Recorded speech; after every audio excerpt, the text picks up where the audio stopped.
नमस्कार विद्यार्थी मित्रांनो, सहज अध्ययनमध्ये तुमचं स्वागत आहे। या व्हिडिओमध्ये आपण इयत्ता 9वीचा गणित भाग 1चा संकीर्ण प्रश्नसंग्रह 1 मधील प्रश्न क्रमांक 3 ते 6 चा सराव करणार आहोत। या व्हिडिओच्या डिस्क्रिप्शनमध्ये ह्या प्रकरणावर आधारित असणाऱ्या सर्व व्हिडिओच्या लिंक दिलेल्या आहेत आणि जर तुम्हाला इयत्ता 9वीच्या इतर सर्व व्हिडिओच्या लिंक व्हॉट्सअपवर पाहिजे असतील तर माझ्या व्हॉट्सअप नंबरवर इयत्ता 9वी असा मेसेज करा। मी सर्व व्हिडिओच्या लिंक तुम्हाला व्हॉट्सअपवर पाठवेन। आपण इथे डायरेक्टली प्रश्न क्रमांक 3 पासून सुरुवात करणार आहोत। तर प्रश्न क्रमांक 3 काय दिला आहे बघा। एका गटातील 100 लोकांपैकी 72 लोक इंग्रजी बोलतात आणि 43 लोक फ्रेंच बोलतात। हे 100 लोक इंग्रजी किंवा फ्रेंच यापैकी किमान एक भाषा बोलतात। तर किती लोक फक्त इंग्रजी बोलतात, किती लोक फक्त फ्रेंच बोलतात आणि किती लोक इंग्रजी आणि फ्रेंच या दोन्ही भाषा बोलतात।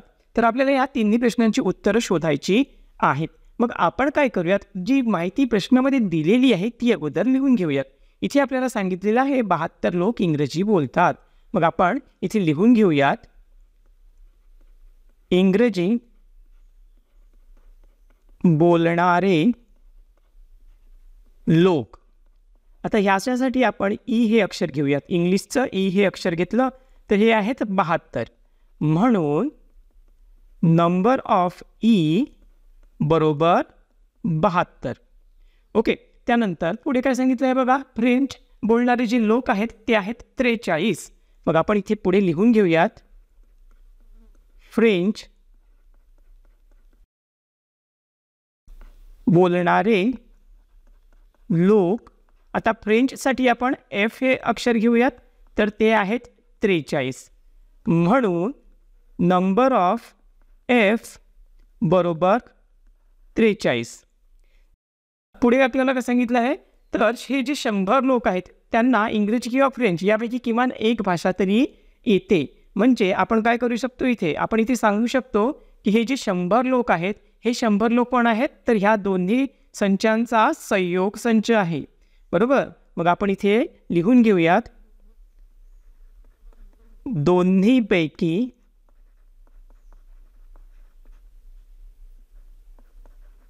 किमान एक भाषा बोलणारे। तर या दोघांचा आपण लिहूयात संयोग संच जो आहे ई संयोग संच एफ। तर हे किती आहेत, हे लोक आहेत 100 बरोबर 100, म्हणून नंबर ऑफ ई संयोग संच एफ बरोबर 100। आता इतकं झालं, आता आपण बाजूला लिहून घेऊयात। आता आपल्याला काय शोधायचं आहे बघा, आपल्याला शोधायचं आहे फक्त इंग्रजी बोलणारे, फक्त फ्रेंच बोलणारे आणि इंग्रजी आणि फ्रेंच या दोन्ही भाषा बोलणारे। मग आपण काय करूयात, अगोदरच सूत्र लिहून घेऊयात।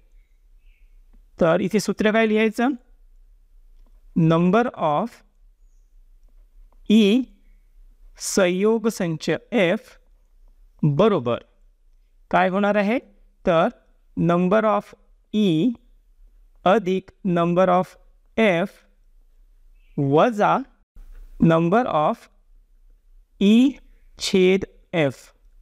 आपल्याला ई छेद एफची किंमत अगोदर काढायला लागेल। मग त्यासाठी आपल्याकडे ज्या किमती आहेत त्या किमती भरूयात। तर बघा, नंबर ऑफ ई संयोग एफची किंमत आहे 100, तर ही 100 इथे लिहिली, बरोबर। नंबर ऑफ ईची किंमत आपल्याकडे आहे 72, ती 72 लिहिलं, अधिक नंबर ऑफ एफची किंमत आहे 43, ते 43 लिहिलं, त्यानंतर वजा नंबर ऑफ ई छेद एफ ह्याची किंमत आपल्याकडे नाही, ते जसंच्या तसं लिहिलं। आता पुढच्या स्टेपमध्ये आपण काय करूयात, हे जे वजाचं पद आहे नंबर ऑफ ई छेद संच एफ, हे पूर्ण पद आपण बरोबर चिन्हाच्या डावीकडे घेऊन येऊयात। त्यामुळे पक्षांतर झाल्यामुळे ह्या वजा चिन्हाचं अधिक होईल, म्हणून इथे येताना ते डायरेक्टली अधिक होऊन आलं नंबर ऑफ ई छेद संच एफ बरोबर। आता हे 100 आपण बरोबर चिन्हाच्या पलीकडे घेऊन जाणार आहोत, त्यामुळे त्याला नंतर लिहूयात। आता ह्या दोघांची बेरीज किती होते बघा, तर 72 अधिक 43 ह्या दोघांची जर आपण बेरीज केली तर 2 आणि 3 उत्तर आलं 5, 7 अधिक 4 उत्तर आलं 11, म्हणजे हे झाले 115। त्यानंतर हे जे 100 बरोबर चिन्हाच्या डावीकडे आहेत त्याला बरोबर चिन्हाच्या उजवीकडे घेऊन गेल्यानंतर ते झाले वजा 100. बघा इथे ते अधिक होते, बरोबर चिन्हाच्या पलीकडे गेल्यानंतर ते वजा झाले.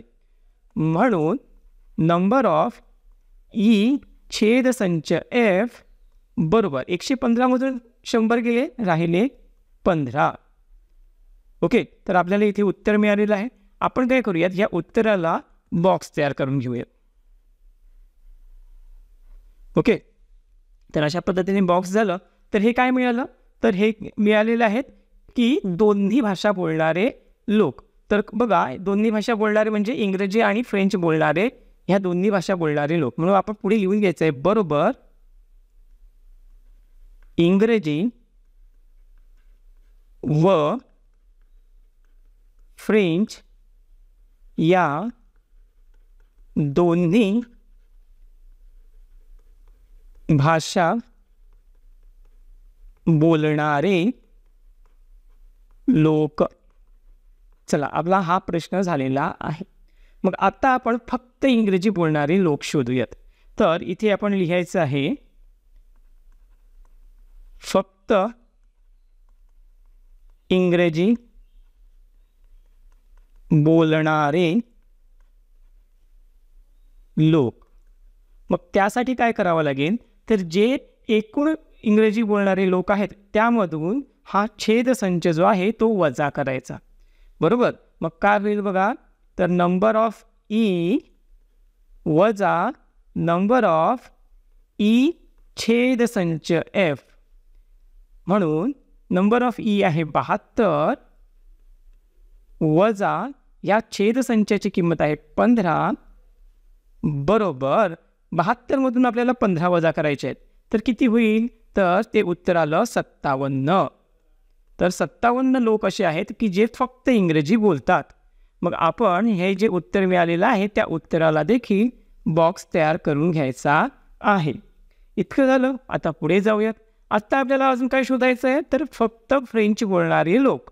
मग पुढे लिहून घ्यायचं आहे फक्त फ्रेंच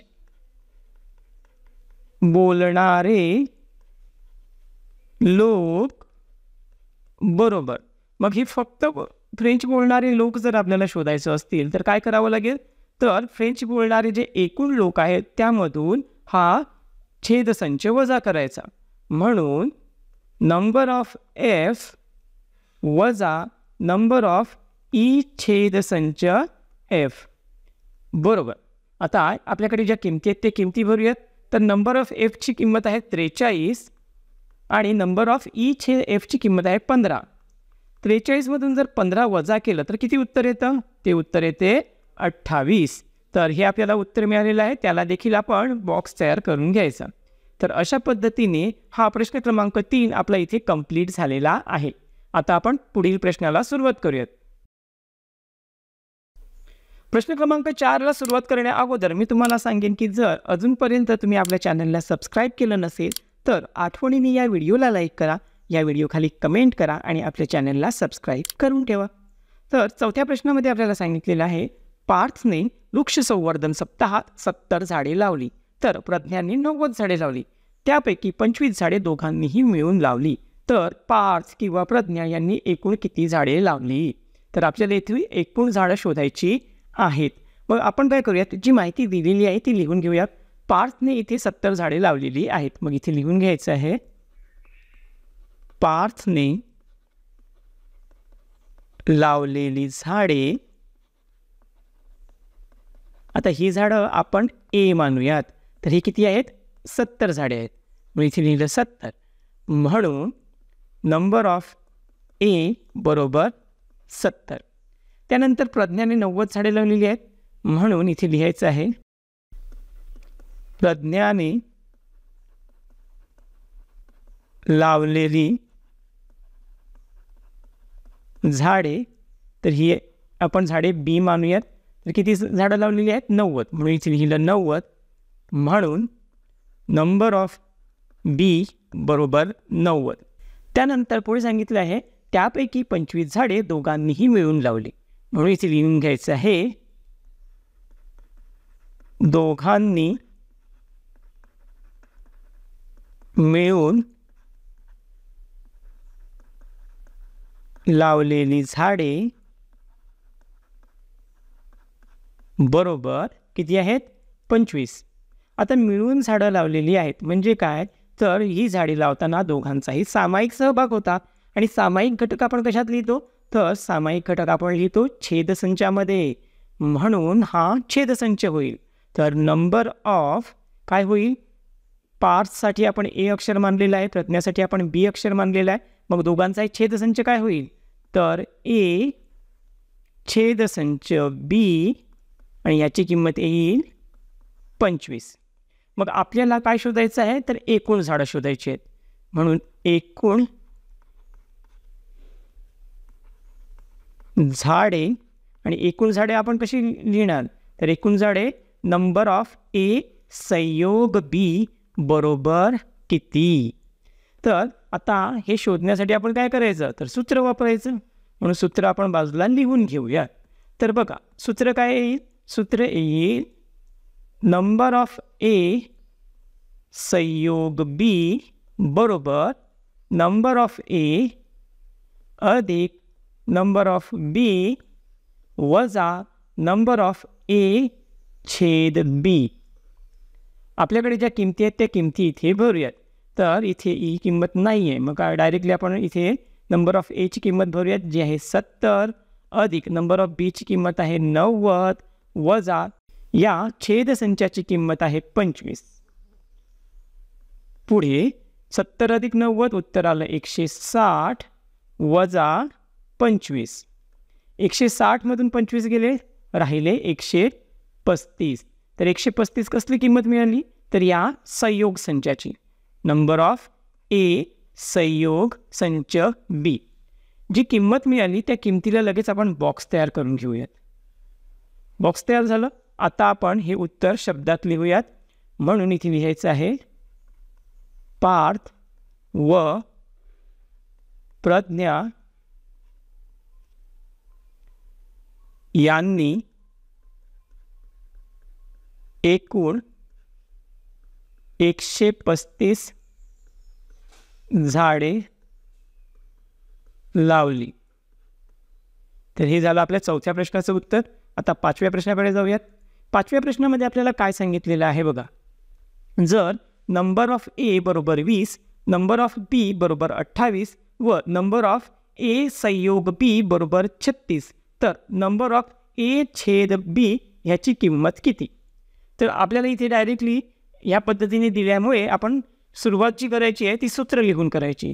तर सूत्र लिहिताना आपण लिहायचं आहे नंबर ऑफ ए संयोग बी बरोबर नंबर ऑफ ए अधिक नंबर ऑफ बी वजा नंबर ऑफ ए छेदसंच बी.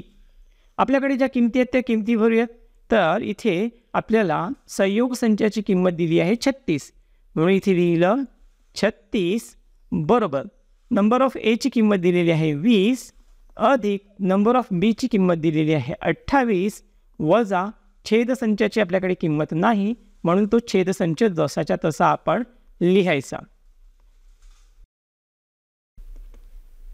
आता पुढच्या स्टेपमध्ये आपण काय करूयात, हा जो वजा नंबर ऑफ ए छेदसंच बी आहे हे पूर्ण पद उजवीकडून डावीकडे घेऊन जाऊयात, त्यामुळे ते वजाचं अधिक होईल. तर इथे आल्यानंतर ते होईल नंबर ऑफ ए छेदसंच बी बरोबर, त्यानंतर ही बेरीज करूयात. तर ह्या बेरजेची उत्तर येईल 48. 20 अधिक 28 48 आले. त्यानंतर हे जे 36 आहेत हे बरोबर चिन्हाच्या डावीकडून बरोबर चिन्हाच्या उजवीकडे घेऊन जाऊयात, त्यामुळे हे अधिक 36चे वजा 36 होतील. तर इथे आले वजा 36, म्हणून नंबर ऑफ ए छेदसंच बी बरोबर 48मधून 36 गेले, राहिले 12. तर आपल्याला हे उत्तर शोधायचं होतं जे मिळालेलं आहे. जे उत्तर मिळालं त्याला लगेच आपण बॉक्स तयार करून घ्यायचं. बघा बॉक्स तयार केल्यामुळे काय होतं, आपलं जे उत्तर आहे ते ठळकपणे दिसून येते. पाचवा प्रश्न झाला. आता पुढील प्रश्न पाहूयात. प्रश्न क्रमांक 6. एका वर्गातील 28 विद्यार्थ्यांपैकी 8 विद्यार्थ्यांच्या घरी फक्त कुत्रा पाळला आहे, 6 विद्यार्थ्यांच्या घरी फक्त मांजर पाळले आहे. 10 विद्यार्थ्यांच्या घरी कुत्रा आणि मांजर दोन्हीही पाळले आहे, तर किती विद्यार्थ्यांच्या घरी कुत्रा किंवा मांजर यापैकी एकही प्राणी पाळलेला नाही? आता या प्रश्नाचं उत्तर शोधण्यासाठी आपण काय करूयात, जी माहिती दिलेली आहे ती माहिती अगोदर लिहून घेऊयात. तर इथे आपल्याला त्या वर्गात एकूण 28 विद्यार्थी आहेत असं सांगितलेलं आहे. मग आपण काय करूयात, इथे एकूण विद्यार्थ्यांचा एक संच लिहून घेऊयात. तर इथे लिहायचं आहे एकूण विद्यार्थी. आता हा जो एकूण विद्यार्थ्यांचा संच आहे त्याला आपण युनिव्हर्सल संच मानूयात आणि त्यासाठी याला नाव देऊयात यू. आणि ह्यामध्ये 28 विद्यार्थी आहेत म्हणून नंबर ऑफ यू बरोबर 28. त्यानंतर आता आपण काय शोधूयात, तर असे एकूण विद्यार्थी शोधूयात ज्यांच्या घरी कुत्रा आहे. तर कुत्र्यासाठी आपण डॉगसाठी डी हे अक्षर घेऊयात. तर यामध्ये कोण होईल, तर ज्यांच्या घरी फक्त कुत्रा आहे किंवा ज्यांच्या घरी कुत्रा आणि मांजर दोन्ही आहे असे सर्व विद्यार्थ्यांची बेरीज करावी लागेल. म्हणून इथे लिहायचं आहे फक्त कुत्रा पाळणारे आणि कुत्रा व मांजर दोन्ही पाळणारे यांची बेरीज. म्हणून कुत्रा व मांजर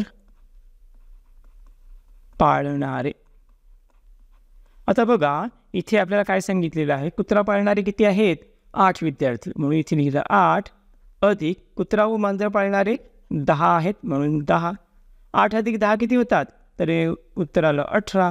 म्हणून हे आले 18 विद्यार्थी. तर इथे आपण लिहू शकतो म्हणून नंबर ऑफ डी बरोबर 18. आता यानंतर आपण काय शोधूयात, तर मांजर पाळणारे एकूण विद्यार्थी. मांजरसाठी म्हणजे कॅटसाठी आपण सी हे अक्षर घेऊयात. तर इथे लिहायचं आहे फक्त मांजर पाळणारे अधिक कुत्रा व मांजर पाळणारे. मग इथे किती लिहायचं, तर फक्त मांजर पाळणारे 6 विद्यार्थी आहेत म्हणून इथे आलं 6 अधिक कुत्रा व मांजर पाळणारे आहेत 10. 6 अधिक 10 उत्तर आलं 16 विद्यार्थी. म्हणून नंबर ऑफ सी बरोबर 16. आता त्यानंतर आपण काय लिहूयात, तर असे विद्यार्थी लिहूयात ज्यांच्या घरी कुत्रा आणि मांजर हे दोन्ही प्राणी पाळले जातात. म्हणजे आपण इथे काय करू शकतो, तर यांचा हा छेदसंच लिहू शकतो कारण की इथे सामायिक आहेत, दोन्ही प्राणी सामायिक आहेत.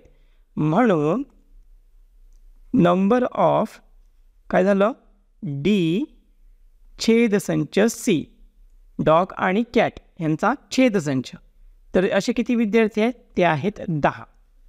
इतकं झालं. आता बाजूला लिहून घेऊयात. आता आपल्याला असे विद्यार्थी शोधायचे आहेत ज्यांच्या घरी एक देखील प्राणी नाही. म्हणून आपण इथे अगोदर काय शोधूयात, तर ह्या दोघांचाही संयोग संच शोधूयात. म्हणून नंबर ऑफ डे संयोग संच सी बरोबर नंबर ऑफ डी अधिक नंबर ऑफ सी वजा नंबर ऑफ डी छेदसंच सी. तर आता इथे काय होईल, तर ज्या किमती आहेत त्या किमती मांडायच्या. तर नंबर ऑफ डीची किंमत आहे इथे 18 अधिक नंबर ऑफ सीची किंमत आहे 16 वजा नंबर ऑफ डी छेदसंच सीची किंमत आहे 10. म्हणून 18 अधिक 16 किती उत्तर येतं, तर हे उत्तर येते 34 वजा 10. 34 वजा 10 उत्तर आलं 24. म्हणून इथे आपण ह्यांचा जो संयोग संच आहे त्याची किंमत मिळवली 24. तर ह्या किमतीला आपण अगोदर बॉक्स तयार करून घ्यायचं. चला इतकं झालं. आता पुढे जाऊयात. आत्ता आपल्याला जे शोधायचं आहे ते शोधूयात की ज्यांच्या घरी एक देखील प्राणी नाही. म्हणून इथे लिहायचं आहे एकही प्राणी न पाळणारे मग हे शोधण्यासाठी काय करावं लागेल, तर जे एकूण विद्यार्थी आहेत त्यामधून ह्या संयोग संचाची किंमत वजा करायची. म्हणून एकूण विद्यार्थ्यांचा जो संच आहे तो आहे यू. म्हणून इथे लिहायचं आहे नंबर ऑफ यू वजा नंबर ऑफ डी संयोग संच सी. किमती भरूयात. तर नंबर ऑफ यूची किंमत आहे 28 वजा नंबर ऑफ डी संयोग संच सीची किंमत आहे 24. 28 वजा 24 उत्तर आलं 4. तर हे उत्तर मिळालेलं आहे, त्याला आपण बॉक्स तयार करून घेऊया. आता हेच उत्तर आपण शब्दात देखील लिहून घेऊयात. म्हणून एकही प्राणी न पाळणारे 4 विद्यार्थी आहेत. तर अशा प्रकारे आपला इथे 6वा प्रश्न कंप्लीट झालेला आहे. या संकीर्ण प्रश्नसंग्रहामधील बाकीचे जे प्रश्न आहेत ते आपण पुढील व्हिडिओमध्ये सोडवूयात. जर तुम्हाला ह्या प्रकरणावर आधारित असणाऱ्या सर्व व्हिडिओच्या लिंक पाहिजे असतील तर त्या सर्व या व्हिडिओच्या डिस्क्रिप्शनमध्ये दिलेल्या आहेत, किंवा जर या सर्व लिंक तुम्हाला व्हॉट्सअपवर पाहिजे असतील तर माझ्या व्हॉट्सअप नंबरवर इयत्ता 9वी असा मेसेज करा. मी तुम्हाला सर्व लिंक व्हॉट्सअपवर पाठवेन. जर हा व्हिडिओ तुम्हाला समजला असेल तर आठवणीने या व्हिडिओला लाईक करा, या व्हिडिओखाली कमेंट करा आणि आपल्या चॅनलला सबस्क्राईब करून ठेवा. तर या व्हिडिओमध्ये आपण इथेच थांबूयात. भेटूयात पुढील व्हिडिओमध्ये. तोपर्यंत काळजी घ्या. थँक्यू.